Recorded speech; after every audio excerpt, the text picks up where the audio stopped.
All Hit Radio.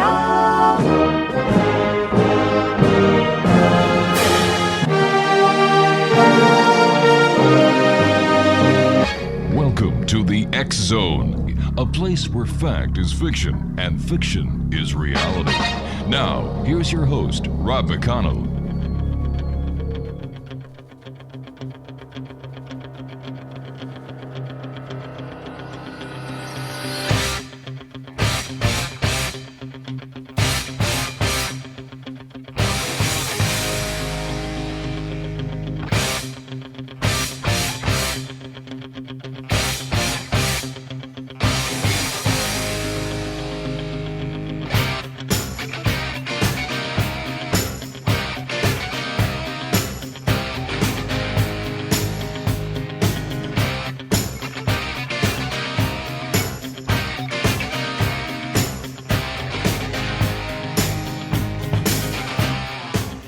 Welcome back, everyone. This is the X Zone. I am Rob McConnell, coming to you from our broadcast center and studios in Crystal Beach, Ontario, Canada. If you'd like to send me an email, xzone@xzoneradiotv.com, on all social media sites, Xzone Radio TV. And for all the news that's happening within the X Zone and with the X Zone Nation, visit xzoneradiotv.com. For the X Zone TV channel, 724 365, exclusive to Simul TV, visit simultv.com. Exonation, my guest this hour is Greg Lawson, and we're going to be talking to Greg about his most recent book that is entitled Roswell, The After Action Report. Now, Greg Lawson has spent much of his adult life exploring strange places, from the first Russian colony in Three Saints Bay, Alaska, to the pyramids of Egypt. He has explored paranormal hotspots in over 40 countries. He is a career law enforcement officer with over 30 years of experience and currently serves as a patrol lieutenant. Previously, he worked as a hostage negotiator, SWAT officer, mental health investigator, academy instructor, and as a sex crimes and homicide detective. He is also a 10-year military veteran and a lifetime member of the Veterans of Foreign Wars. Greg has a master's degree in education from Texas State University, where he studied complex adaptive human systems. He is also specializing in investigative procedures and teaches these skills to Texas law enforcement officers and paranormal investigators. Now, Greg is an international lecturer and author of 7 books, 3 addressing the paranormal. First one is How to Be a Paranormal Detective and Diaries of a Paranormalist. His latest book that we're going to be discussing this hour is Roswell, The After Action Report. And Greg Lawson, welcome to the X Zone. Thanks, Rob. Thanks a lot for having me. My gosh. First of all, thank you for your service. Yeah, thank you. And what was it that brought you from law enforcement to the paranormal? It might have been actually in reverse. I was probably in the paranormal before I was actually in law enforcement. My brother, he was 12 years older than I, and so when he was 17, I was 5. He'd throw me on his motorcycle and take me riding around, doing basically urban exploration and looking at spooky buildings and cemeteries and basically just scaring the bejesus. Yeah, exactly. So in turn, when I got in elementary school, junior high school, that's what I did with my friends, because it's passed down through the generations, I guess. So tell me about your interest in Roswell. So, when I was a kid, living next door, I had a F-4 pilot out of Bergstrom Air Force Base, right outside of Austin. He lived next door to us. And I was always fascinated by this guy. He'd come home with all of his pilot gear on and everything, and I'd go over and talk with him a little bit. And at that time also, they were launching a whole lot of weather balloons back then. And back then, there were these big shiny discs floating way, way, way up in the sky. So if you didn't know what they were, they looked, extremely strange. And sometimes they were moving pretty fast. And so I just kind of got into sci-fi and all that stuff. And when the Unsolved Mysteries episode came out around 89, 90, something like that, I watched that. And that's what really spurred my interest in Roswell. Now, I was, Star Trek. My pseudo father was James T. Kirk. Every weekday at 3:30, I would run home and watch what Star Trek was doing. Sure. And so I was interested in all that stuff, and that really spurred my interest in '89 or so. And the funny thing is I had been in the Army prior to that. So I went in the Army in '82, and I served up in Alaska, and I was out of Fort Bragg at the 82nd Airborne Division, and I was down in Central America and over in the Middle East. But when I was up in Alaska, I saw quite a few satellites. Now, this is 1983, 84. So there weren't a lot of satellites to see. So when you saw something in the sky, it was fairly unusual. So anyway, that's pretty much what spurred me is when the show came out with Roswell, there's an actual crashed vehicle that they've recovered and taken someplace and hidden away and covered up and the whole thing. So I was absolutely intrigued by it. So what do you think happened at Roswell, New Mexico? That's a whole can of worms right there. Wow. Let's see. In 1947, there was some material that impacted the ground out there. I'm not sure what the velocity was. Right. And a rancher found it and referred to the Roswell Army Airfield. Intelligence people went out and gathered it up, went back and then did a press release. In the press release, it kind of contradicts what the intelligence people actually said. They described collecting debris, but in the press release, they recovered a disc, a flying disc. Now that's a hell of a thing for a commander of a very important nuclear capable base to say. Colonel Blanchard presumably approved the press release, especially back then. It's back then it was almost we talk about micromanaging now. Well, everything went across the skipper's desk. In 1947, nothing came out. Sure. So presumably, Colonel Blanchard, who was in charge of the base, in charge of the 509th Bomb Wing, delivering nuclear weapons, released this that they had recovered a flying disc. In turn, as all newspaper reporters shall do, they will take your words and they will twist them, and they will make it much more interesting. So they turned it into, the Roswell Army Airfield captures a flying saucer and releases that.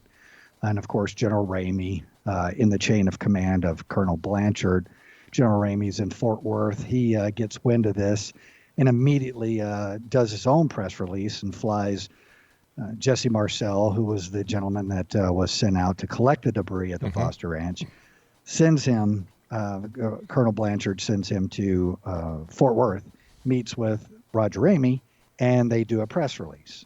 And in that press release, they do some photographs, and they photograph all of them with this weather balloon material. So when you ask, what do I believe? The one real kicker is I absolutely believe that was weather balloon material that they took pictures of. And I believe that material would logically have been the material that Jesse Marcel brought to them would have been replaced, because that material would potentially have state secrets as far as their design or whatever it is. So it would make sense that you would swap out that material. But especially when the Soviets are watching all this. Exactly. But do you believe that the object that crashed in Roswell going back to 1947 was actually a UFO from another planet? I want to believe. So do I. That's why I do the show. Shirt on. Yeah. And my problem is there's been a whole lot of people that have done a ton of research. have done a ton of interviews, investigations. They've turned over every rock and, everything. Yeah. Some of this, they did a not so good of a job qualifying their witnesses. So they had witnesses coming in that were giving very extravagant stories of what happened. The problem with that is many of these witnesses were proven not to be credible. Mm-hmm. And most of this information was gathered after, the actual TV show in 89, 90. And certainly after 1978, when Stanton Friedman interviewed Jesse Marcel and kind of cracked this egg open, reopened the chapter of this. So, I've talked to a lot of people, and you know this. Actually, you and I have talked about this before. Yes, we have. Yeah. You dig off into Roswell, just get ready for the sticks and stones to fly. Yeah. It's just it is a very vicious group of detractors out there that want to either shut you up or argue with you, or you spelled Don Schmidt's name wrong. You're an idiot. I'm like, hey, Greg, okay. you and I have to take our first break. Please stand by. Okay. Great talking to you again. And Exonation, if you'd like to find out more about our guest this hour, Greg Lawson, visit his website at www.detective.com. I believe that's the web. No, it's Greg. Is it the Paranormal Detective? Yeah, it's theparanormaldetective.com. Because somebody underlined detective.com. All right, Craig, stand by. We'll take a break, and hopefully neither one of us will be abducted by aliens. We should be back on the other side. Don't go away.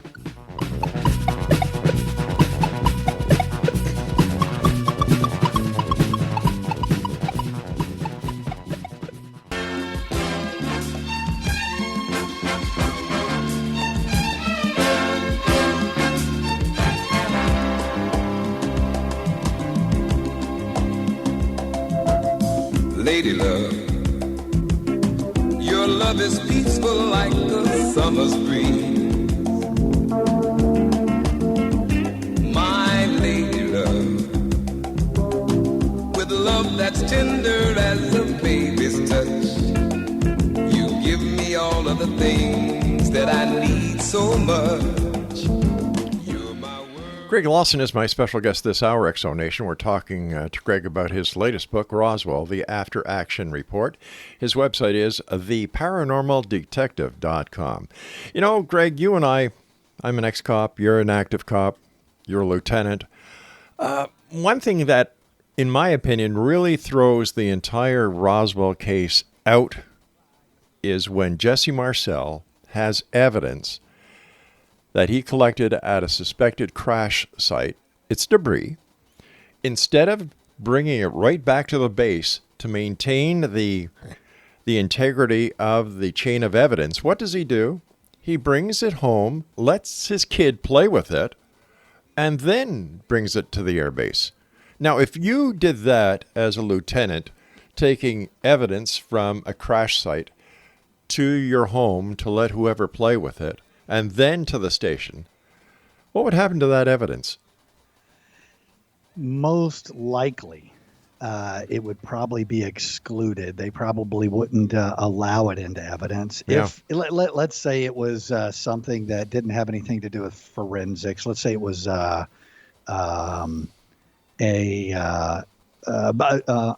engine part. Right. It was stolen. Somebody stole somebody's engine out of their car. Mm-hmm. Believe it or not, that happens. And so let's say it's I didn't feel like going all the way to the my substation to drop it off. It was late, and I just went, what? This is an engine block. I'm just going to leave it in the back of my my pickup truck and park it in the front yard, and I'll take it in tomorrow. Depending on the serial numbers and that sort of stuff, that's going to be really suspect, but they might still allow that because there's no forensic examination of this thing. Mm-hmm. But it's going to be really squirrely, and most likely I'm going to be removed from my job. Right. but let's say that that you responded with the what is it in the States? Is it the TSA? No, that's up here in Canada. the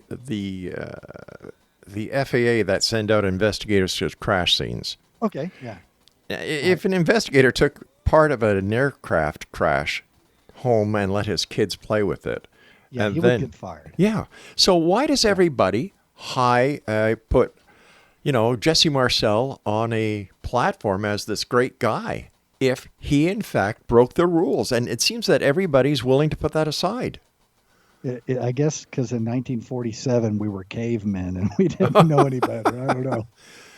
Yeah, it was highly unusual, and I'll say this again: we're judging this on contemporary standards of knowing that possibly things like that could have radiation on it. If it's a, I'm using air quotes. If it was a spaceship from another planet, it could have microbes on it. Yep. It could have radiation on it. It could have whatever. It could be a contaminant. Just the material itself could be a contaminant to human beings. And to bring it home, and like you said, play around with it on the floor, that's way out there. Yeah. But I'm also thinking, bonding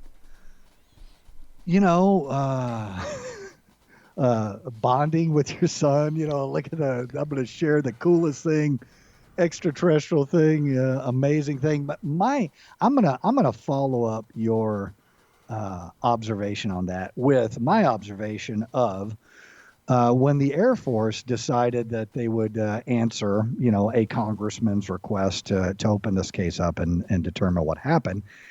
These Air Force investigators go and talk to Colonel Cavett, which he was the captain, the counterintelligence officer that went out with Jesse Marcel to the Foster Ranch to recover the material.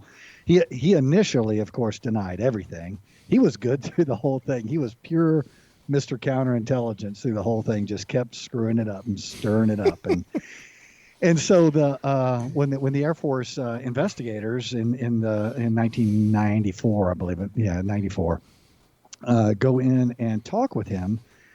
He's kind of denying everything, and his wife is there. And his wife says, no, remember when we had that barbecue? And Jesse was over here, and he took that material, and he put it in the barbecue, and it wouldn't even burn? And Cavett's like, oh, yeah.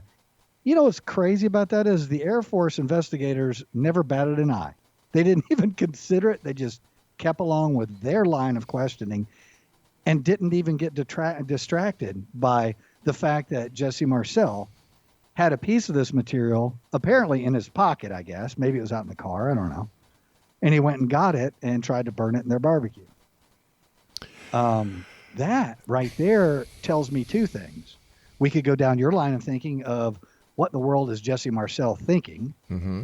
What is he doing? How incompetent is this guy to do this? But also down my line of thinking, when you are an investigator, you're there to glean additional information. A lot of times an investigator doesn't even know the questions to ask. That's right. They're just having a conversation, but they're having it in a way to where they're gleaning information or getting more information. Mm-hmm. Here they are in the middle of, a very controversial situation, and they have a eyewitness to the material. Cavett's wife says that they're playing around with it in the barbecue and trying to burn it, and they don't even go, really? Well, what happened? They don't even go down a line of questioning at all. They just kind of shut her down and just stay on their track. And that was something really interesting to me. I've been asked, 20 times or something, why in the world would you write another book about Roswell? It's done, man. What are you doing? You kicking a dead horse. There's more to find out, and there's more to look at, especially as we evolve as investigators. Back then, when you wouldn't have said, well, let's get a 911 forensic call analyst in here to analyze the call. Right. Because we didn't have 911 and nobody was thinking about analyzing people's inflections on a recording. So we have written statement now. We have forensic statement analysis. We have 911 call forensic analysis. We have these other things. And when you apply these other things to the Air Force investigation, there are just nothing but red flags just popping left and right. Is it possible that, like the minority of Roswell investigators believe, that this was nothing more than Project Mogul, a top secret Cold War listening device that was just there? It crashed. It was this flight, bang. Nothing more than a sophisticated listening device that fell. So that would be easy to swallow. It makes sense, right? Mm-hmm. If it's mogul, and if they're using any kind of new material that would be unfamiliar to what Jesse Marcel and Cavett would have known as balloon material, they're using something else, and it's designed in a different way, and the material, whatever, and kind of tricks them. But these are intelligence officers and counterintelligence officers. I'm pretty sure they know the difference between a balloon and an extraterrestrial spacecraft. And that is one of the things that really bothers me about it, is how in the world did we make this huge leap in going from, wow, here's a weather balloon here, to mogul. Now, if it was mogul, it was just something unusual, some balloons, some radar targets, some other material that's hanging off of it, maybe a black box. That's another thing Sheridan Cavett mentions, a black box, and nobody follows up on it. When I'm an investigator, if somebody says, oh yeah, and there was this black box, I'd be like, okay, stop what we're doing. What are you talking about? I haven't heard this from anybody else. What are you talking about? But the second investigation, going back to 1995, right? Could it be that they had all the answers, and it was just like, all right, let's get this investigation done. Let's get the times, the dates, the witnesses. Let's just get this done again. Absolutely. And the thing about it is being the Air Force, let's say, all right, what's that? I'm not giving a good example. The Beretta, he was on a TV show. I forget what the actor's name was. Oh, Peter Falk. Peter who? Not Peter Falk. No, that's Columbo. That's Columbo. Anyway, Beretta kills his wife, right? Yeah. Everybody says he kills his wife. Well, let's get Beretta to conduct his investigation on this case. That makes no damn sense. So yeah. You're suspecting the Air Force has done something hinky, so you hire the Air Force to investigate themselves. That makes no sense without a Dr. Hynek in tow. All right, listen, Greg, you and I have to take our break at the bottom of the hour for the news. Please stand by. Great talking to you. And Exonation, Greg Lawson is our guest. His latest book is entitled Roswell, The After Action Report. And his website is www.theparanormaldetective.com. And we'll be back on the other side of this break as we continue here in the X Zone from our broadcast center and studios in Crystal Beach, Ontario, Canada. Don't go away.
You know that it would be untrue.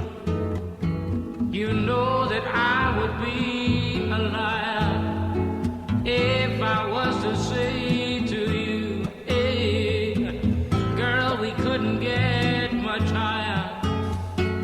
Come on, baby, like my... And welcome back. Greg Lawson is my special guest this hour. His website is www.theparanormaldetective.com.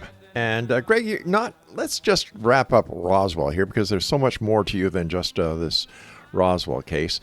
Your final thoughts. My final thoughts. All right. We kind of left off with, the Air Force is just kind of shrugging their shoulders going, oh, my God, you wasted my time. I have better things to do than to answer these silly questions about, somebody thought a spaceship crashed and here's the weather balloon and that's it. Colonel Weaver, that authored the Roswell report, actually wrote a book last year. It's called Backstory Roswell.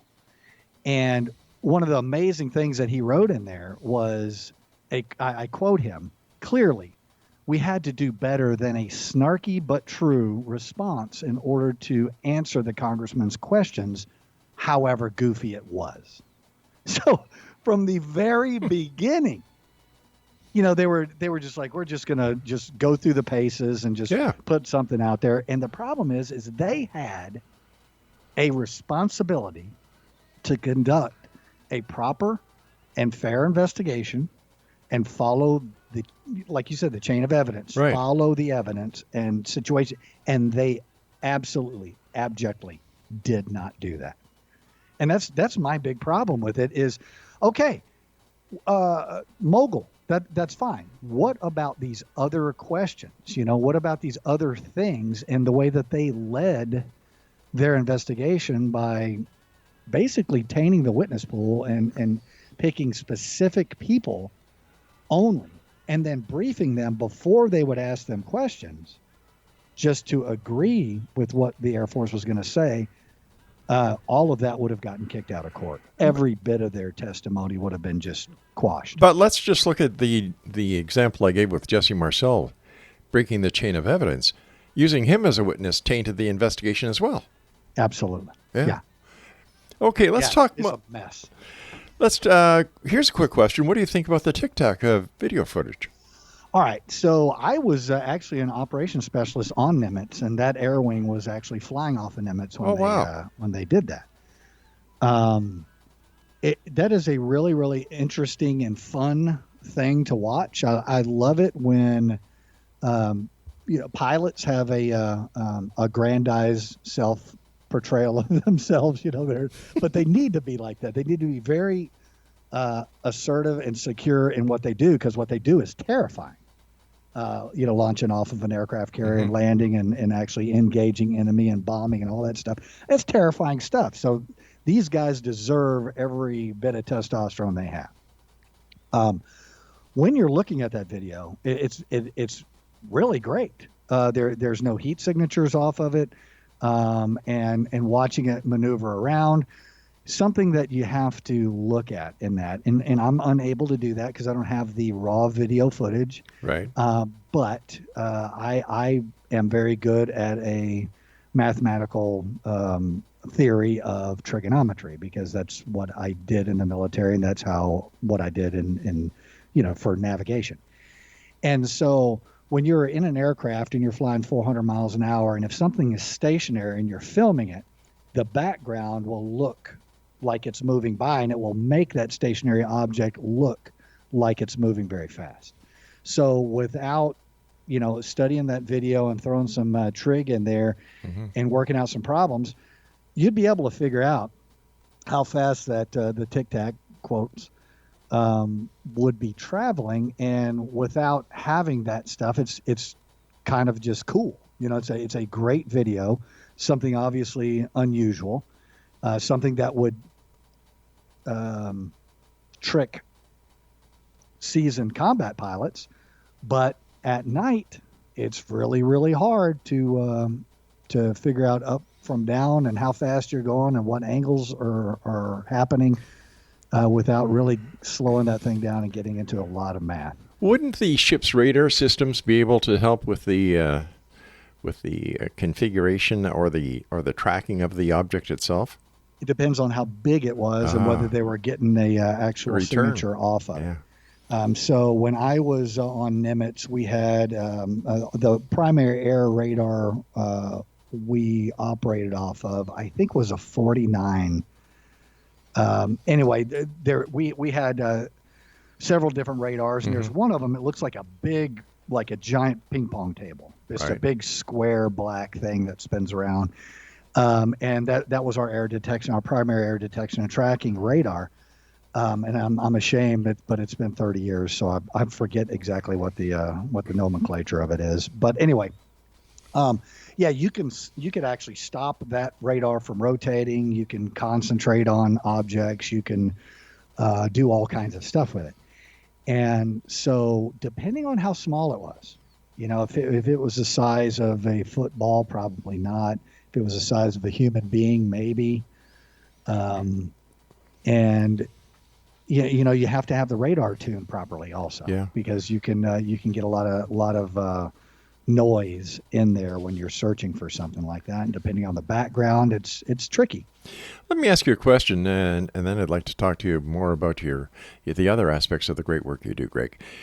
How did you find the Pentagon's response to the release of this video? So I find it interesting that they're giving more credence to some of this stuff. You still have the same guys that are shrugging their shoulders and are looking at it more along the lines of, is this a threat to national intelligence? If it's not, why are we spending any more time with this? But I keep my fingers crossed, and I think it would make the world a lot more interesting if there were beings from another planet or something somehow visiting us to communicate.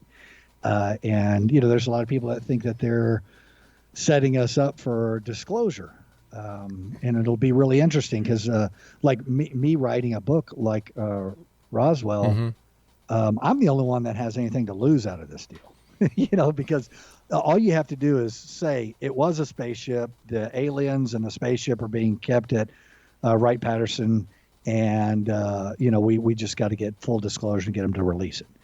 And you can live your whole life like that and die, and nobody knows any better. But the only people that are going to lose out of it are the people that say there's not a spaceship. This was nothing but more than a weather balloon or a mobile balloon. And those are the people that can really lose out of the deal and look foolish because, they're the only ones that are going to be proven wrong if the spaceship comes out. So, mind you, on the other side of the coin, they could be proven right if, in fact, in time it is proven that it wasn't a spacecraft that crashed at Roswell. Right. But they can always say, well, yeah, but there are other spaceships out there that we just haven't, there's always that argument of the absence of evidence does not equate the evidence of absence.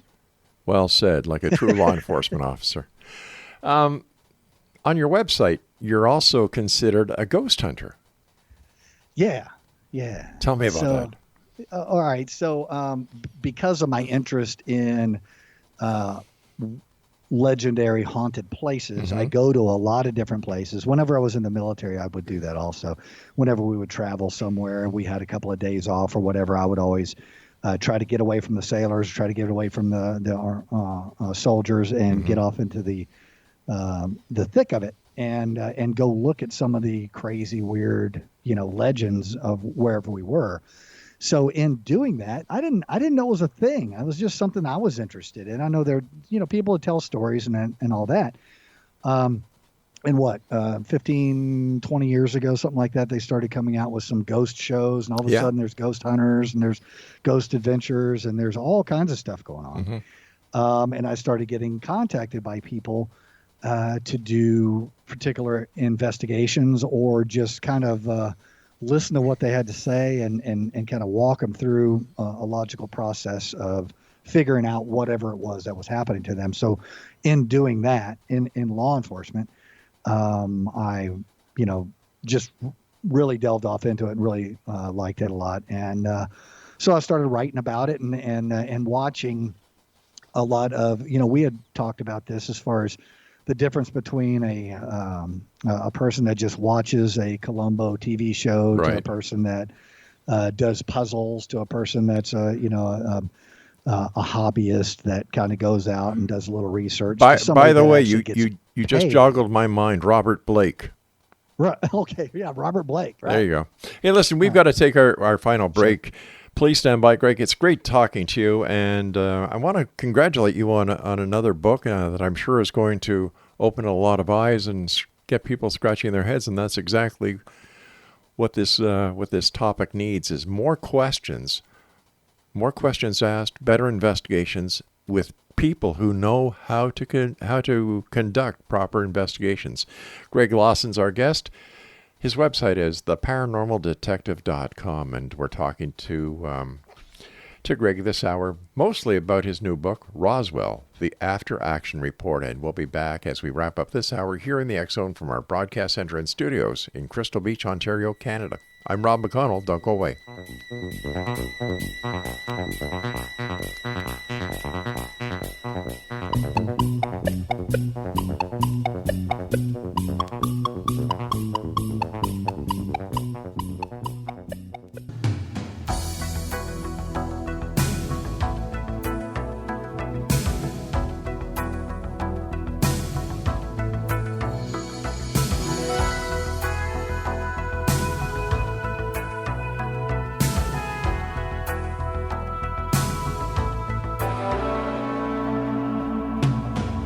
Swaying room as the music starts, strangers making the most of the dark.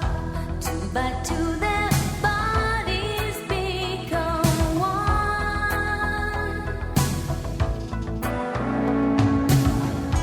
I see you through the smoky air. Can't you feel the weight of my stare? You're so close, but still a world away. What I'm dying to say is that I'm crazy for you. Touch me once and you know it's true. I never wanted anyone like this. It's all brand new. You're feeling it in my kiss. I'm crazy for you. Welcome back, everyone. Greg Lawson is my special guest. His website is www.theparanormaldetective.com. And first of all, Greg, I want to thank you so much for coming on the show, and thank you so much for your service as a member of the military and for your service as a law enforcement officer. It's been my pleasure, Rob. Thank you. Okay, tell me about ghost hunting. And is there a difference between investigating ghosts, investigating cryptids, investigating UFOs?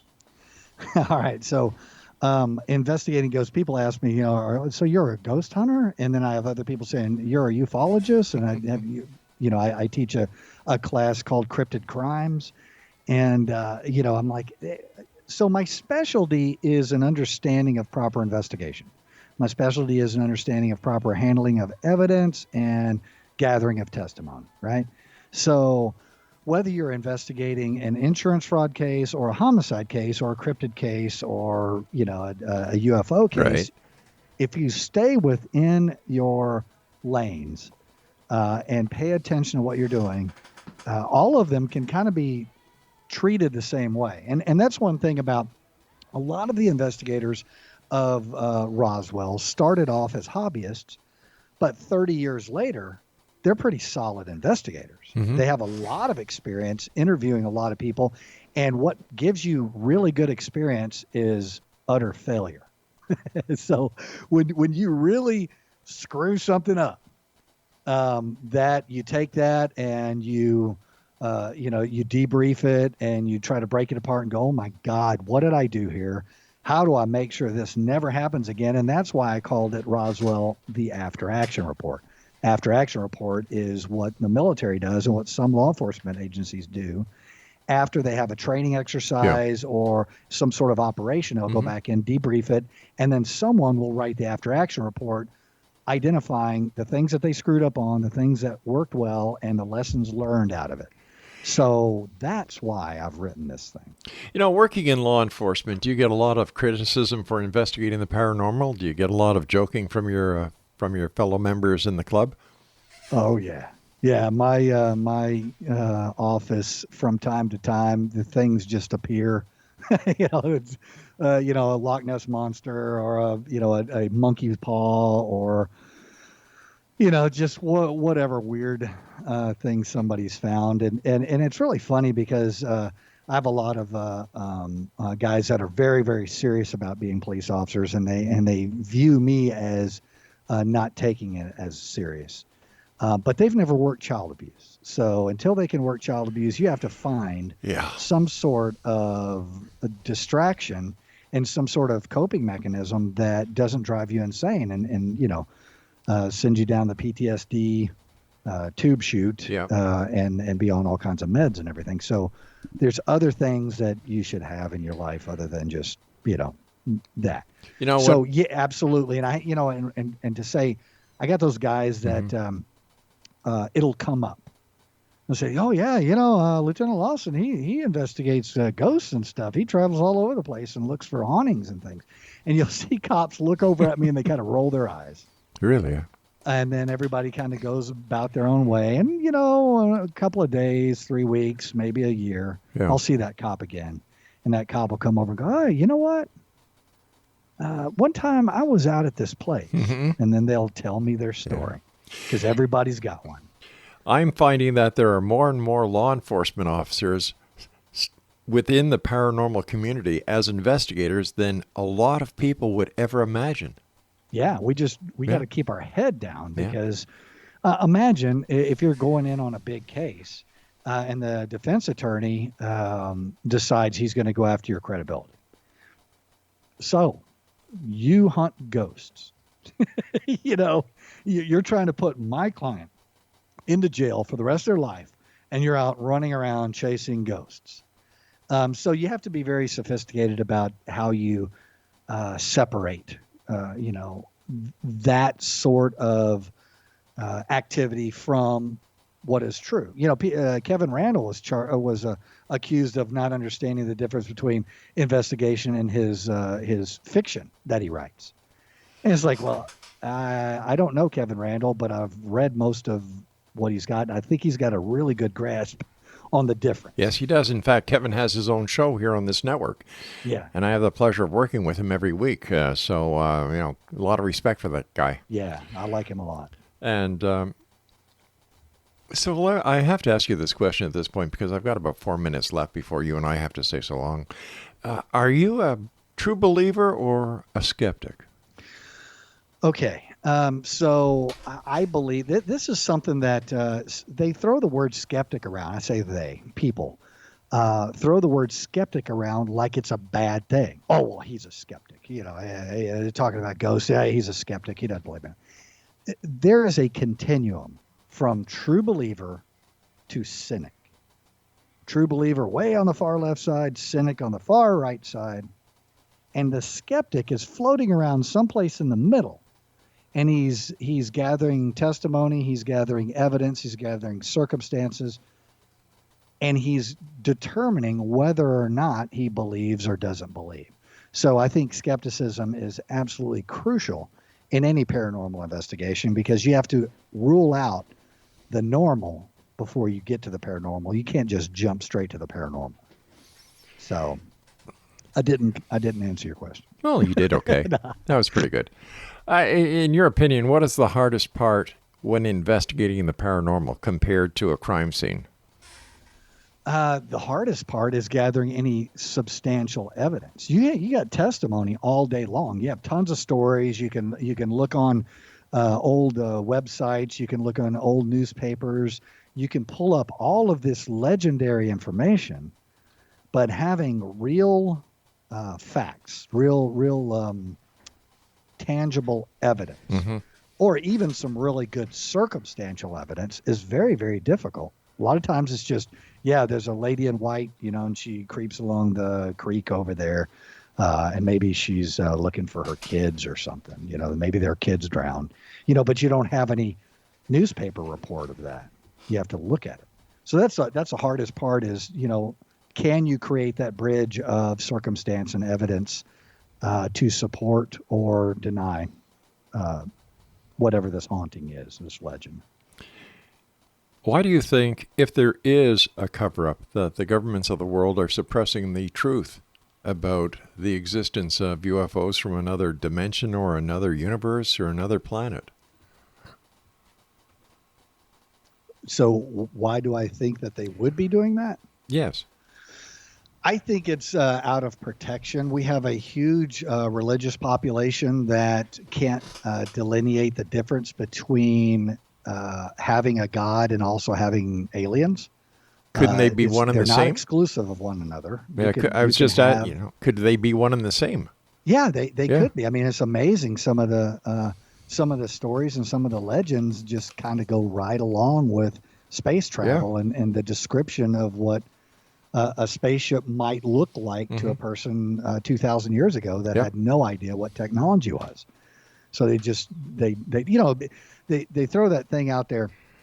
Let's say she looked back and turned into a pillar of salt. Right. And everybody takes it as fact. All right, she turned into an actual pillar of salt. No. If you live in Alaska, she looked back and froze in fear. Well, guess what? You don't freeze in the desert, but there are pillars of salt that sometimes look like people.